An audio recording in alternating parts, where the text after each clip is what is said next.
கர்த்தருடைய நாமத்துக்கு ஸ்தோத்திரம் உண்டாவதாக. நீங்கள் உங்களை உண்மையாய் நேசிக்கிற ஒருத்தர் உங்கள் பக்கத்தில் இருந்தால் என்ன நடக்கும் தெரியுமா? பயப்பட மாட்டீங்க. உங்கள் மன அழுத்தம் குறையும், சந்தோஷப்படுவீங்க, சமாதானமாக இருப்பீங்க. எல்லாம் கிடைத்த ஒரு தைரியத்தில் அமைதியாக இருப்பீங்க. இதை தான் என் நேசர் இயேசு கிறிஸ்து சொல்லுகிறார். நான் உன் கூடவே இருக்கிறேன். நீ பயப்படாதே, திகையாதே, கலங்காதே. நான் உன் தேவன். நீ ஒன்றுக்கும் கவலைப்படாமல் சந்தோஷமாயிரு. நான் எல்லாவற்றையும் பார்த்து கொள்கிறேன். உனக்கு விரோதமாய் எழும்பும் எதை குறித்தும் கலங்காதே. நீங்கள் சும்மா இருங்கள். நான் உங்களுக்காக யுத்தம் செய்கிறேன்.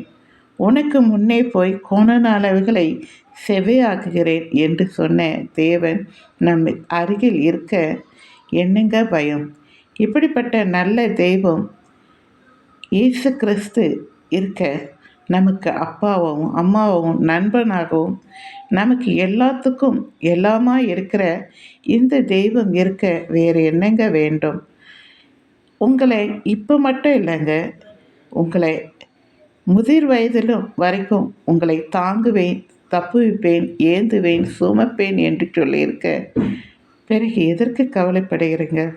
சந்தோஷமாக நிம்மதியாக இருங்க. பிடிச்சிருந்தா லைக் பண்ணுங்கள், மற்றவங்களுக்கும் ஷேர் பண்ணுங்கள். சரிங்களா? தேங்க்யூ.